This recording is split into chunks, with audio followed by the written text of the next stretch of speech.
Olá, povo brasileiro. Eu estou aqui hoje para ler mais um capítulo deste livro, A Autobiografia de um Yogi. Hoje eu vou ler o capítulo 21. O capítulo 21 está na página 215. A Autobiografia de um Yogi, capítulo 21, página 215. Visitamos a Caxemira. Você já está suficientemente forte para viajar. Eu o acompanharei a Caxemira, declarou Sri Yukteswar, 2 dias depois de minha milagrosa recuperação do cólera asiático. Naquela noite, nosso grupo de 6 pessoas embarcou de trem para o norte. Nossa primeira e calma parada foi em Simla, cidade entronizada como rainha entre as montanhas do Himalaia. Caminhamos pelas ruas íngremes, admirando as magníficas cenas. Morangos ingleses para vender, gritava uma senhora agachada num pitoresco mercado ao ar livre. O mestre mostrou certa curiosidade pelas estranhas frutinhas vermelhas. Comprou uma grande cesta delas e ofereceu-as a Kanai e a mim, que estávamos a seu lado. Provei um morango, mas cuspi-o apressadamente no chão. Senhor, que fruta ácida! Jamais gostarei de morangos. Meu guru riu. Oh, você vai gostar deles. Na América, lá num jantar, sua anfitriã servirá morangos com creme fresco e açúcar. Ela os amassará com um garfo e você os provará dizendo: que morangos deliciosos! Então vai se lembrar deste dia em Simla. A profecia de Sri Yukteswar desapareceu de minha mente, para reaparecer muitos anos mais tarde. Logo que eu cheguei à América, fui convidado para jantar em casa da senhora Alice T. Hazy, irmã Yogi Mata, em West Somerville, Massachusetts. Ao servir uma sobremesa de morangos, minha anfitriã apanhou o garfo e os amassou. Acrescentou creme fresco e açúcar. A fruta era bem ácida. Acho que o senhor gostará dela assim. Observou. Provei uma colherada. Que morangos deliciosos! Exclamei. Imediatamente a previsão do meu guru em Simla emergiu da caverna insondável da memória. Com reverência, constatei que há muitos anos a mente de Sri Yukteswar, sintonizada com Deus, captara o programa de eventos kármicos que vagava no éter do futuro. Nosso grupo logo partiu de Simla e tomou o trem para Rawalpindi. Ali alugamos uma grande landau fechada, puxado por dois cavalos, para uma viagem de 7 dias a Srinagar, Caxemira. O segundo dia da nossa jornada em direção ao norte permitiu-nos descortinar a verdadeira vastidão do Himalaia. Enquanto as rodas de ferro de nossa carruagem rangiam ao longo da estrada quente e pedregosa, éramos arrebatados pelo sempre novo cenário da grandiosidade das montanhas. Senhor, disse Audi ao mestre, estou apreciando imensamente estas paisagens gloriosas em sua santa companhia. Vibrei de contentamento ao ouvir o comentário de Audi, pois eu fazia o papel de anfitrião na viagem. Sri Yukteswar captou meu pensamento, virou-se para mim e sussurrou: Não fique convencido. Audi não está tão elevado com a paisagem quanto com a perspectiva de se afastar de nós por alguns minutos para fumar um cigarro. Na Índia, fumar em presença dos mais velhos e superiores é sinal de desrespeito. Fiquei chocado, senhor, respondi a meia voz. Por favor, não quebre nossa harmonia com palavras desconfiadas. É difícil acreditar que Audi esteja com tanta vontade de fumar. Apreensivo, olhei para meu guru, geralmente irreprimível. Muito bem, não direi nada a Audi. O mestre deu uma risada. Mas daqui a pouco, quando o coche parar, você o verá aproveitar rapidamente a oportunidade. A carruagem chegou a uma pequena hospedaria. Enquanto nossos cavalos eram levados a um bebedouro, Audi perguntou: Senhor, o incomodaria se eu viajasse um pouco ao lado do cocheiro? Gostaria de tomar um pouco de ar fresco. Siri Yukteswar permitiu, mas comentou para mim: ele quer fumaça fresca e não ar fresco. O coche prosseguiu seu avanço barulhento pelas estradas poeirentas. O mestre piscou um olho ao instruir-me. Estique o pescoço para fora da carruagem e veja o que Audi está fazendo com o ar. Obedeci e fiquei atônito ao ver Audi exalando anéis de fumaça de um cigarro. Olhei para Siri Yukteswar com ar de desculpas. Tem razão, como sempre, senhor. Audi estava usufruindo de umas baforadas junto com o panorama. Supus que o cocheiro tivesse presenteado meu amigo. Sabia que Audi não trouxera cigarros de Calcutá. Continuamos pelo labirinto de nossa rota, deleitando-nos com vistas de rios, vales, penhascos íngremes e múltiplas fileiras de montanhas. Todas as noites parávamos em alguma estalagem rústica e cozinhávamos nossa comida. Siri Yukteswar tomou cuidados especiais com a minha dieta, insistindo para que eu bebesse suco de limão em todas as refeições. Eu ainda estava fraco, mas melhorava diariamente, embora a trepidante carruagem tivesse sido rigorosamente projetada para garantir o desconforto. A alegria antecipada encheu nossos corações a nos aproximarmos da Caxemira Central, terra paradisíaca com lagos de lótus, jardins flutuantes, casas montadas sobre barcos com vistosos toldos, o rio Jhelum com suas numerosas pontes e prados matizados de flores, tudo emoldurado pelo Himalaia. Chegamos a Srinagar por uma avenida de árvores altas e acolhedoras. Numa hospedaria de 2 pavimentos, alugamos quartos com vista para as nobres montanhas. Não havia água corrente. Retirávamos a água de um poço vizinho.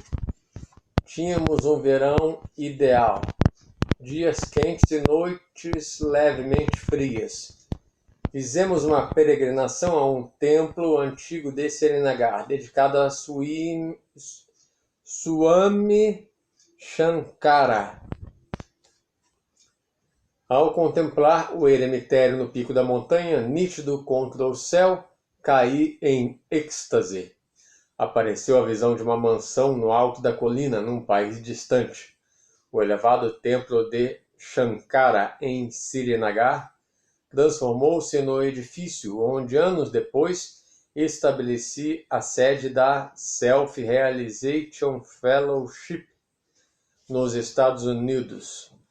Quando visitei Los Angeles pela primeira vez e vi o grande edifício no cume do Monte Washington, reconheci-o imediatamente em virtude das minhas visões de outrora em Caxemira e outros lugares.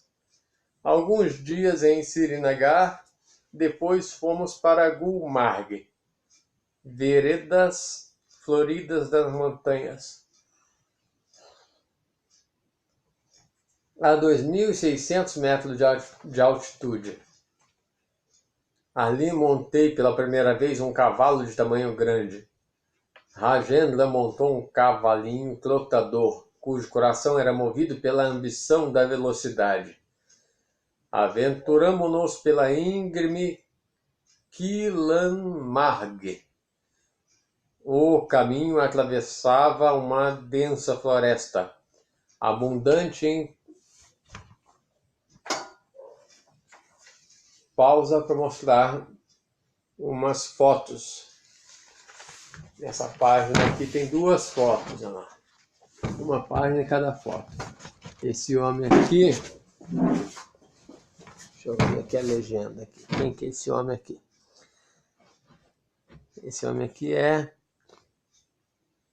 Sri Rajarsi Janakananda, guia espiritual e presidente da Self-Realization Fellowship, Yogoda Satsanga Society of India, de 1952 a 1955. E essa foto aqui, essa mulher, é Sri Dayamata, guia espiritual e presidente da Self-Realization Yogananda Satsanga Society of India, desde o falecimento de Rajarsi Janakananda em fevereiro de 1955.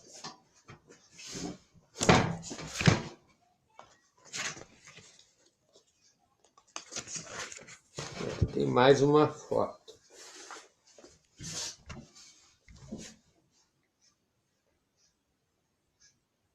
Essa foto desse lugar aqui, ó, é o prédio da administração na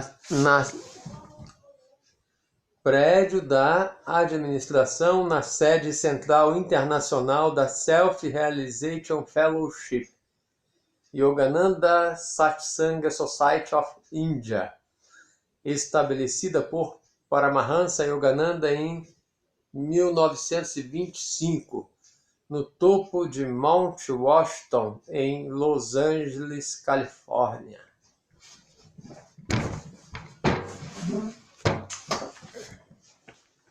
Continuando a leitura. Voltando na última frase. Aventuramo-nos pela íngreme Kilanmarg. O caminho atravessava uma densa floresta, abundante em cogumelos, onde as trilhas cobertas de neblina eram frequentemente precárias.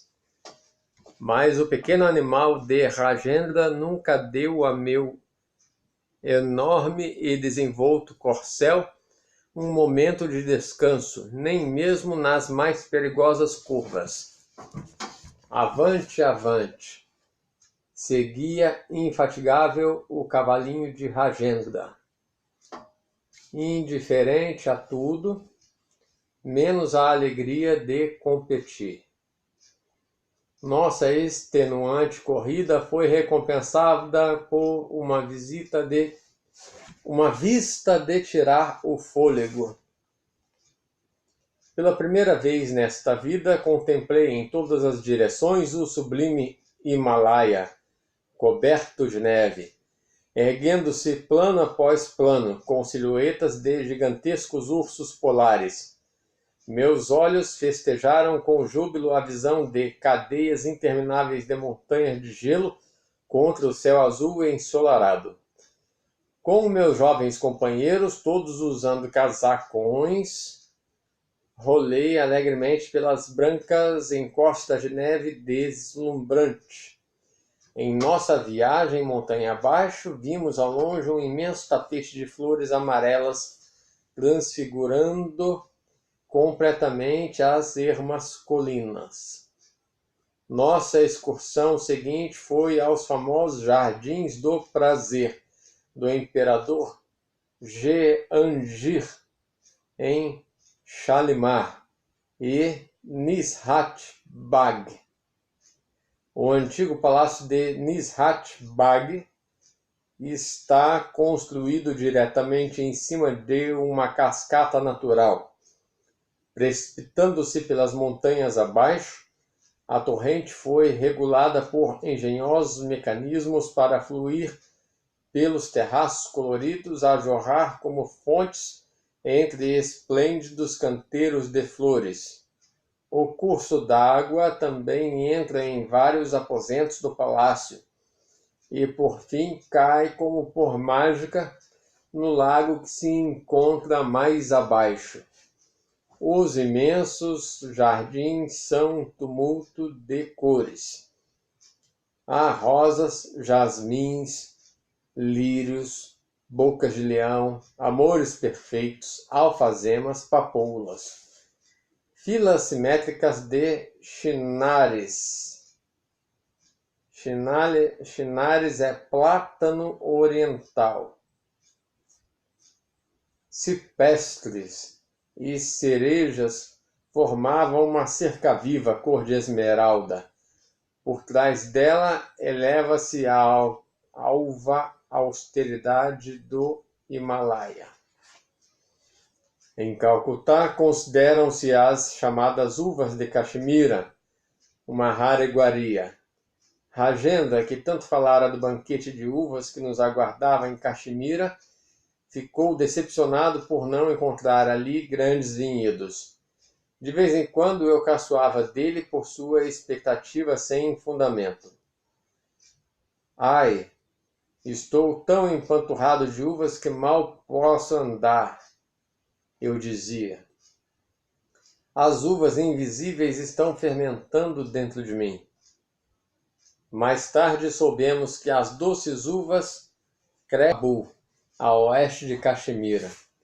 Consolamo-nos com sorvete feito de rabre, que é um leite condensado espesso, com pistaches inteiras.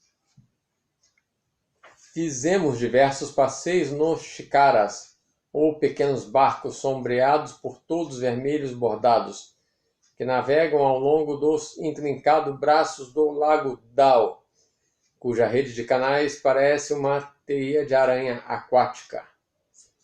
Aqui os numerosos jardins flutuantes, rusticamente improvisados com terra e troncos de madeira, causam admiração pelo inesperado espetáculo de vegetais e melões crescendo em meio à extensão de água.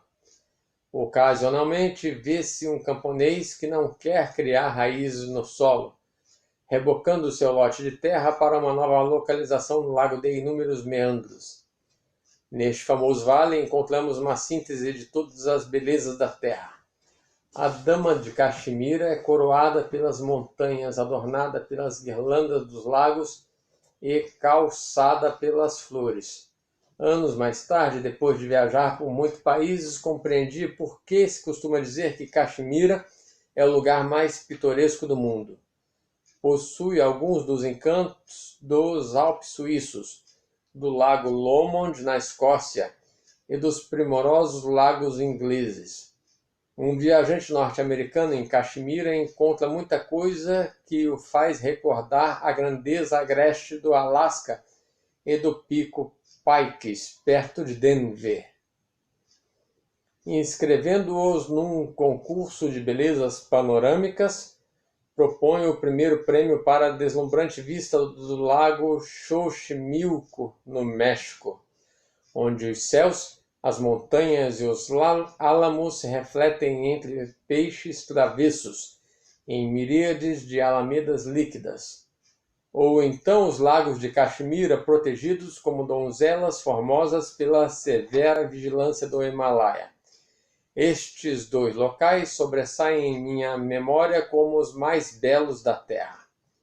Mas também fiquei encantado ao contemplar as maravilhas do Parque Nacional Yellowstone, do Grand Canyon e do Alasca. Yellowstone talvez seja a única região no mundo onde se podem ver numerosos geysers em erupção, funcionando quase com a regularidade de um relógio. Nesta área vulcânica, a natureza deixou uma amostra do início da criação. Fontes sulfurosas quentes, lagos cor de opala e de safira, geysers violentos, e vagando livremente ursos, lobos, bisões e outros animais selvagens, viajando de automóvel pelas estradas de Wyoming até a Delvis Paint Pot, borbulhante lama quente, observando as fontes gorgorejantes, os jatos dos geysers e os repuxos vaporosos. Achei que Yellowstone merece um prêmio especial de originalidade. No Parque Yosemite, na Califórnia, sequoias veneradas e majestosas que alongam suas enormes colunas para o firmamento são verdes catedrais naturais, projetadas com divina habilidade para a beleza torrencial de Niágara, em Nova York. Junto à fronteira canadense. A Mammoth Cave, em Kentucky, e Carlsbad Caverns, no Novo México, são estranhos reinos de fadas. Longas estalactites suspensas do teto das cavernas e espelhadas nas águas subterrâneas apresentam, conforme a fantasia do observador, um vislumbre de outros mundos. Em Caxemira, grande parte do seu povo, mundialmente famoso pela beleza, tem a pele tão branca quanto a dos europeus, com semelhança também nos traços fisionômicos e na estrutura óssea. Muitos têm olhos azuis e cabelos louros. Quando usam roupas ocidentais, parecem americanos. O frio do Himalaia poupa os nativos de Caxemira do sol inclemente e conserva-lhes a pele clara. Quando se viaja para o sul, para as latitudes tropicais da Índia, encontra-se uma população gradualmente mais escura. Depois de passar semanas felizes em Caxemira, fui obrigado a fazer os preparativos de regresso a Bengala, para o período de outono na faculdade de Serampore. Sri Yukteswar, Kanai e Audi ainda permaneceriam em Srinagar por algum tempo. Pouco antes de minha partida, o mestre insinuou que o seu corpo estaria sujeito a sofrimentos em Caxemira. O senhor parece o retrato da saúde, protestei. Existe até a possibilidade de eu abandonar este mundo. Guruji, caí a seus pés num gesto de súplica.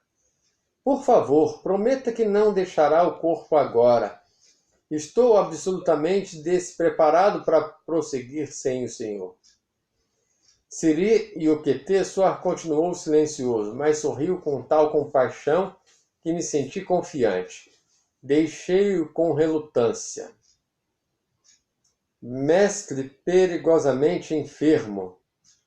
Recebi este telegrama de Audi pouco depois de voltar a Serampore. Telegrafei a meu guru, freneticamente. Senhor, pedi sua promessa de não me abandonar. Por favor, considere seu corpo, do contrário também morrerei. Seja como você quer, foi esta a resposta do mestre enviada de Caxemira. Uma carta de Audi chegou em alguns dias, informando-me de que o mestre estava se recuperando. Quando regressou a Serampore na quinzena seguinte, fiquei consternado ao ver o corpo de meu guru reduzido à metade do seu peso normal. Sri Yukteswar queimou muitos dos pecados de seus discípulos no fogo de sua febre alta em Caxemira. Felizmente para eles, Yogis altamente avançados conhecem o método metafísico da transferência física das doenças. Um homem forte pode ajudar um fraco no transporte de uma carga pesada. Um super-homem espiritual é capaz de minimizar as dificuldades físicas e mentais de seus discípulos, assumindo parte de sua carga kármica. Assim como o homem rico renuncia a certo dinheiro quando paga uma grande dívida de seu filho pródigo, salvando-o das consequências medonhas de seus desatinos, um mestre pode voluntariamente sacrificar parte de sua riqueza física para aliviar o sofrimento dos seus discípulos. Muitos santos cristãos, inclusive Teresa Neumann, conhecem a transferência metafísica de doenças. Por um método secreto de yoga, o santo une sua mente e seu veículo astral aos do indivíduo que está sofrendo. A doença se transfere inteira ou em parte à forma carnal do yogi, tendo efetuado a colheita de Deus no campo físico. Um mestre já não se preocupa com o corpo, embora possa permitir a esse mesmo corpo que adoeça a fim de aliviar outras pessoas. Sua mente impoluta não é afetada. Considera-se feliz ao poder prestar essa ajuda. Alcançar a salvação final no Senhor é realmente descobrir que o corpo preencheu completamente seus objetivos. Um mestre o usa, então, do modo que lhe parecer mais conveniente. A obra de um guru no mundo é aliviar as tristezas da humanidade por meios espirituais, por conselho intelectual, pelo poder da vontade ou ainda pela transferência física das doenças, indo para a superconsciência sempre que desejar. Um mestre pode tornar-se indiferente à enfermidade física, às vezes como exemplo para seus discípulos, escolhe suportar a dor corporal com estoicismo. Impondo a si mesmo os males alheios, um yogi pode satisfazer em benefício de outros seres a lei kármica de causa e efeito. Esta lei opera mecânica e matematicamente. Seu funcionamento pode ser cientificamente manipulado por homens de sabedoria divina. A lei espiritual não exige que um mestre adoeça sempre que curar alguém. Em geral, as curas ocorrem pelo conhecimento que o santo tem dos vários métodos de cura instantânea, nos quais não há perigo de dano para quem a pratica. Entretanto, raras ocasiões, um mestre que queira acelerar bastante a evolução de seus discípulos pode consumir voluntariamente em seu próprio corpo boa parte do karma indesejável deles. Jesus ofereceu-se como resgate pelos pecados de muitos, com seus poderes divinos. Jesus Cristo disse, pouco antes de ser crucificado: pensas que não posso orar a meu Pai e que ele não me dará agora mesmo mais de 12 legiões de anjos? Mas então, como se cumpriram as Escrituras que afirmaram que assim deve acontecer? Esta passagem está registrada no Evangelho de Mateus, capítulo 26, versículos 53 e 54.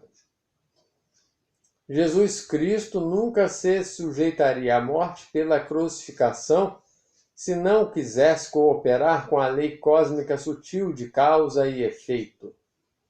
Assim, transferiu para si as consequências do karma alheio, especialmente o de seus discípulos, que foram altamente purificados, tornando-se aptos a receber a consciência onipresente, ou o Espírito Santo que mais tarde desceu sobre eles. Esta passagem está registrada no livro de Atos dos Apóstolos, capítulo 1, versículo 8, e Atos dos Apóstolos, capítulo 2, versículo 1 até o 4. Só um mestre autorrealizado pode transmitir a sua força vital ou transferir para seu corpo as doenças alheias. Um indivíduo comum não pode usar este método yogi de cura, nem é desejável que o faça, porque um instrumento físico doentio é obstáculo à meditação profunda. As escrituras hindus ensinam que o dever imperioso do homem é manter seu corpo em boas condições. Do contrário, sua mente é incapaz de permanecer fixa em concentração devocional. Mentes muito fortes, contudo, podem transcender todas as dificuldades físicas e chegar à realização divina. Muitos santos ignoraram a enfermidade e obtiveram sucesso em sua busca divina.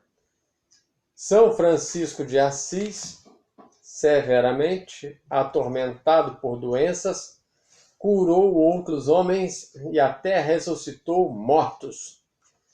Certa vez conheci um santo indiano, metade do seu corpo estivera na juventude coberto de chagas. Seu sofrimento com o diabetes tinha sido tão agudo que encontrava dificuldades em sentar-se quieto durante mais de 15 minutos. Mas as suas aspirações espirituais continuaram firmes. Senhor, orava, virás tu a meu templo destruído? Com o ininterrupto comando da vontade, o santo tornou-se gradualmente capaz de sentar-se na postura de lótus durante 18 horas por dia, absorto em êxtase. E ele me contou: ao fim de 3 anos encontrei a luz infinita resplandecendo dentro de mim. Regozijando-me em seu esplendor, esqueci o corpo. Depois percebi que tinha sido curado pela misericórdia divina. Uma cura histórica tem relação com o rei Baber, que aconteceu entre 1483 e 1530. Fundador do Império Mongol na Índia. Seu filho, Humayun, ficou gravemente enfermo. O pai orou com angustiada determinação para que ele próprio recebesse a doença e seu filho fosse poupado. Humayun se recuperou. Humayun foi o pai de Akbar, o Grande. Com o zelo islâmico, Akbar perseguiu, a princípio, os hindus. Ao crescer em conhecimento, fui tomado pela vergonha, disse mais tarde. Milagres ocorrem nos templos de todos os credos. Ele providenciou a tradução persa do Bhagavad Gita e convidou para sua corte vários padres jesuítas de Roma.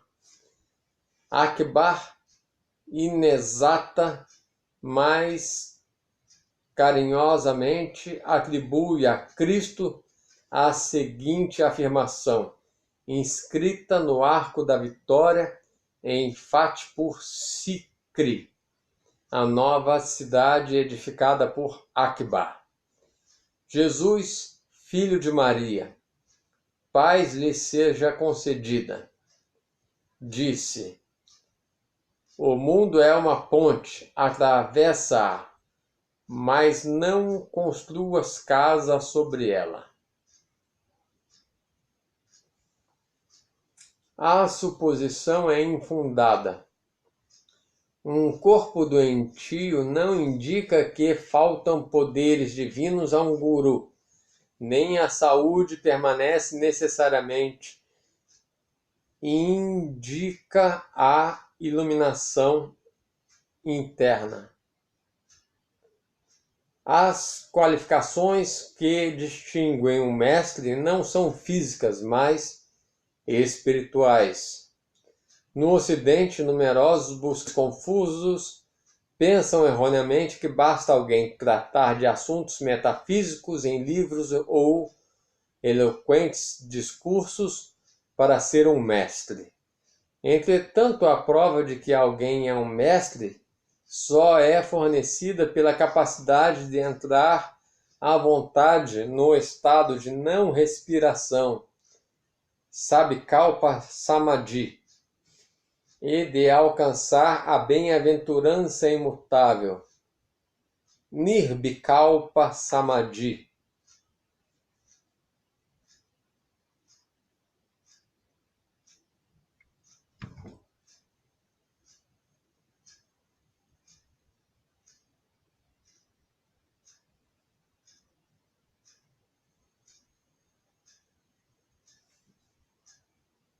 Os rishis salientaram que somente por essas conquistas pode um ser humano demonstrar que dominou Maya, a ilusão cósmica dualista. Só ele pode afirmar das profundezas de sua realização. Ekansat, só existe um. Quando há dualidade devido à ignorância, o indivíduo vê todas as coisas como diferentes do ser. Escreveu Shankara, o grande monista. Quando tudo é conhecido como o ser, nem mesmo um átomo é visto como diferente do ser. Obtido o conhecimento da realidade, já não se experimentam os efeitos de ações passadas em virtude da irrealidade do corpo, exatamente como não pode haver sonho depois de acordar. São capazes de assumir o karma dos discípulos. Siri, o que Tessuar não teria sofrido em Srinagar, se não tivesse recebido permissão do espírito interno para ajudar seus discípulos de maneira tão incomum. Srinagar é a capital de Caxemira. Foi fundada no século III d.C. pelo imperador Ashoka. Ele construiu 500 mosteiros, dos quais 100 continuavam de pé quando o peregrino chinês Yuen Xiang visitou Caxemira 1000 anos mais tarde. Outro escritor chinês, Fa Yisen, do século V, contemplando as ruínas do vasto palácio de Ashoka em Pataliputra, a moderna Patna, relata que a estrutura oferecia tal beleza em seus aspectos arquitetônicos, esculturais e decorativos que não poderia ter sido obra de mãos mortais. Poucos santos foram tão sensivelmente providos de sabedoria para cumprir os mandatos divinos quanto meu mestre sintonizado com Deus. Quando arrisquei algumas palavras de solidariedade por sua aparência emaciada, meu guru disse alegremente: tem suas vantagens. Agora posso vestir camisetas de tamanho pequeno que não uso há muitos anos. Ouvindo o riso jovial do mestre, recordei as palavras de São Francisco de Sales: um santo triste é um triste santo. Fim do capítulo 21.